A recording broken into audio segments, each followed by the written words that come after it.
Hello, welcome to the Backcountry Hope podcast. Today is we're going to cover a lot of stuff. Just want to mention a couple of things before we get started. Last week was pretty funny. There was a big blooper in there that I did not edit out. So I did make a decision. I'm going to make a blooper reel here in a few weeks. There's some edits in there there's some edits that I've cut out of other videos that were pretty funny and just obviously not a part of the plan, so that is to come. And also, I'm going to be investing in some other software at some point. I just got to do some research and figure out which one suits me the best. I am very familiar with other softwares. The one I'm using right now currently isn't the greatest, so it's just, there's not much I can really transition, and there's not much there. So that'll be coming in the future. Today we're going to cover practically Genesis 19 through 22. So I'm going to go over Genesis 19 pretty quickly. I mean, it's about Sodom and Gomorrah. If you remember when we learned about Abram and Lot when they left Egypt, Abram, and Lot, they decided to go opposite ways. Lot chose to go north, I guess you could say. And that pretty much would be like where modern day Jordan is. So north of the Dead Sea, east and west of the Jordan River. And Abram got the land of Canaan, which was obviously what is modern day Israel. Now, Sodom and Gomorrah were two cities that, like I said, were north of the Dead Sea. They were very cruel and evil. They were doing all kinds of sins and not following God. So I'm not going to really read it. I'm just going to kind of touch base. And, so Lot is living in Jordan, or living in Sodom. And two angels appear to Lot and say, hey, God's going to destroy the city. Like, you got to go. You got to flee. And then these two angels are at the house, and Lot invites them in, and he makes them a feast, and they have dinner, and they're just hanging out and eating food, and just living life or whatever. So then all the men and city folk of the town come in, and they're like, hey, where are those two men, or, those two men that entered your house? And he's like, I don't know. And they basically said, oh, we want to have sex with them. Like, we want to have intercourse with them. So, they were living in like sexual sin. They were taking advantage of people. They were homosexuality sin, or the fact of even just taking advantage of each other. Really, they were kind of just not living a godly life, so God was like, you know what, I'm gonna destroy them and teach them a lesson. And basically in Genesis 19:4-5, it says, now before they lay down, the men of the city, the men of Sodom, both old and young, and all the people of every quarter surrounded the house, and they called Lot to him and said, we are the men who came to you tonight. Bring them out to us. Or where are the men that came to you tonight? Bring them out to us, so that we may know them carnally. So Lot went to them through the doorway, shut the door behind him, and said, please, my brethren, do not do so wickedly. See, now I have two daughters who have not known a man. Please let me bring them out to you, and you may do with them as you wish. Only do nothing to these men, since this is the reason they have come under the shadow of my roof. They said, stand back. This one came in to stay here and keeps acting as a judge. Now he will deal worse with them. And then further down, it says that the two angels that entered Lot's house, they said, and they struck the men who were at the doorway of the house with blindness, both small and great, so that they became wary of trying to find the door. So then Lot, his family, his sons, his daughters, his wife, they fled, and they went elsewhere. And then God destroys Sodom and Gomorrah with fire, sulfur, brimstone. Just destroyed it. The wrath of God fell on them because they were not living according to his plan. Modern day Sodom and Gomorrah, like I said, is somewhere in Jordan. So we're going to move on from that. I just want to touch base on that. I mean, it is part of history. It is part of the story of Israel, but it is not Israel. It's, typically modern day Jordan. So right now we're going to jump into, let's see what Genesis 20. Genesis 20. I'm going to do some little more research on the end of Genesis 19 and Genesis 20, and we'll get back to that because we're going to do some more genealogy stuff in a few weeks. So I'm going to get into that. We're going to backtrack, and we're going to get more in depth with 19 and 20. Today we're going to get into Genesis 21, and we're going to talk about the birth of Isaac. So if you could read Genesis 21. Yeah. Now the Lord was gracious to Sarah as he had said, and the Lord did for Sarah what he had promised. Sarah became pregnant, and she bore a son to Abraham in his old age, in the very time God had promised him. Abraham gave the name Isaac to the son Sarah bore to him. When his son Isaac was 8 days old, Abraham circumcised him as God commanded him. Abraham was 100 years old when his son Isaac was born to him. Sarah said, God has brought me laughter, and everyone who hears about this will laugh with me. And she added, who would have said to Abraham that Sarah would nurse children? Yet I have borne him a son in this old age. Now, the promise was fulfilled.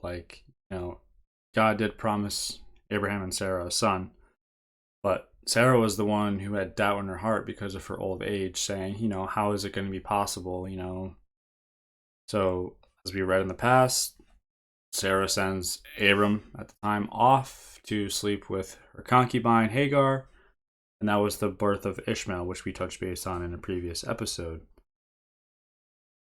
So yeah, Isaac was born, and as we know through Isaac, that is the descendants of Abraham and Israel, and all that comes through Abraham and Isaac.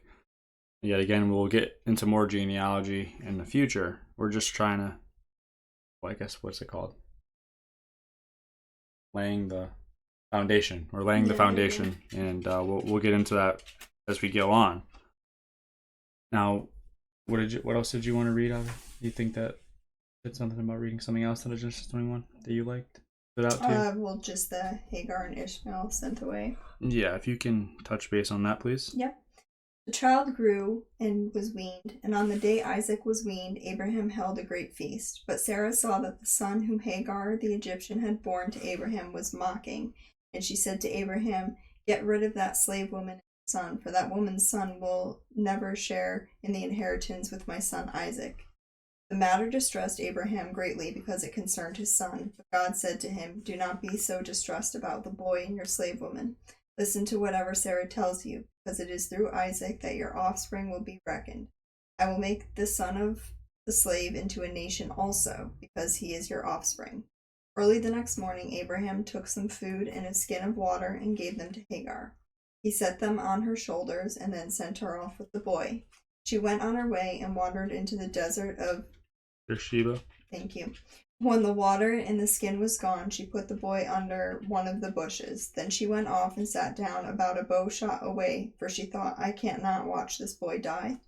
And as she sat there, she began to sob.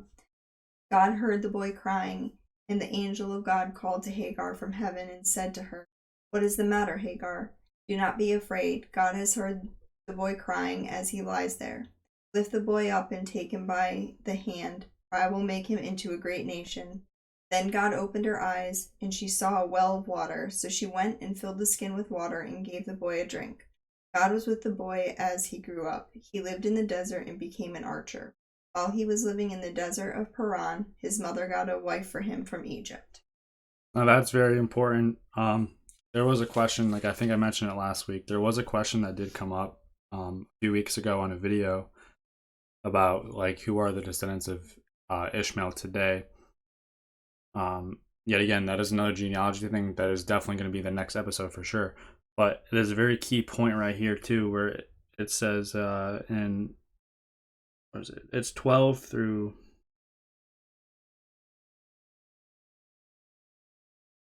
13 or 11. I'll read 11 as well. So the matter distressed Abram greatly because it was because it concerned his son. But God said to him, "Do not be distressed about the boy and your slave woman. Listen to whatever Sarah tells you, because it is through Isaac that your offspring will be reckoned. I will make the son of a slave into a great nation also, because he is your offspring." So yeah, God is promising, obviously, that through Isaac there will be a people, like to be the Israelites and the Jews and the Hebrews. And then he's also saying that through Ishmael, that they will be blessed as well, and they will also be a great nation.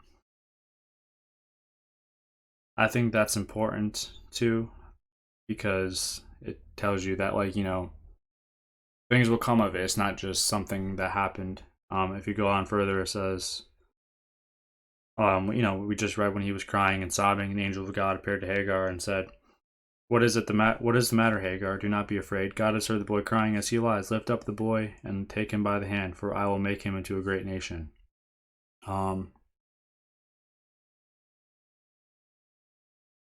not 100% sure. I did a little bit of research on this, but I will definitely make sure my facts are straight next week. But based on what I've seen, it is probably somewhere around Saudi Arabia and that area, like that's one of the Sinai Peninsula. I think that's what it is. I honestly don't know right now, but I will get my facts straight for sure. But yes, it is around that area of Saudi Arabia. As we talk about the descendants here in a few weeks of Ishmael and Isaac, and then we'll go back to discussing the descendants of Lot, we will just talk about their regions and where they settled. So from there, we can go to Genesis 22. Genesis 22 is very crucial because, yet again, it's God trying to see Abraham's faith and see if he is willing to do more things for God, for him. So you can read Genesis 22. Sometime later, God tested Abraham. He said to him, "Abraham." "Here I am," he replied. Then God said, "Take your son, your only son, whom you love, Isaac, and go to the region of Moriah. Sacrifice him there as a burnt offering on a mountain I will show you." Early the next morning, Abraham got up and loaded his donkey. He took with him 2 of his servants and his son Isaac. When he had cut enough wood for the burnt offering, he set out for the place God had told him about. On the 3rd day, Abraham looked up and saw the place in the distance. He said to his servants, "Stay here with the donkey while I and the boy go over there. We will worship and then we will come back to you." Abraham took the wood for the burnt offering and placed it on his son Isaac, and he himself carried the fire and the knife. As the 2 of them went on together, Isaac spoke up and said to his father Abraham, "Father?" "Yes, my son," Abraham replied. "The fire and wood are here," Isaac said, but where is the lamb for the burnt offering?" Abraham answered, God himself will provide the lamb for the burnt offering, my son." And the 2 of them went on together. When they reached the place God had told him about, Abraham built an altar there and arranged the wood on it. He bound his son Isaac and laid him on the altar on top of the wood. Then he reached out his hand and took the knife to slay his son. But the angel of the Lord called out to him from heaven, "Abraham, Abraham."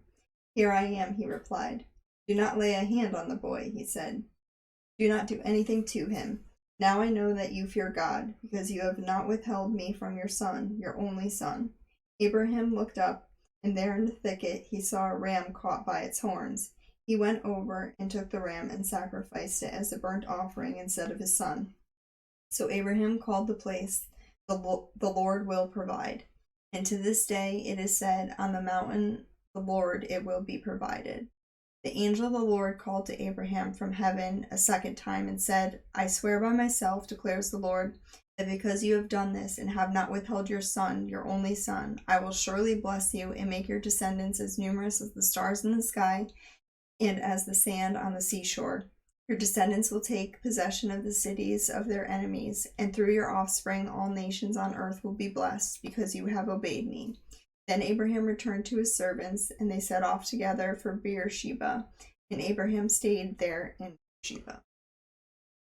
So God is reconfirming that promise again.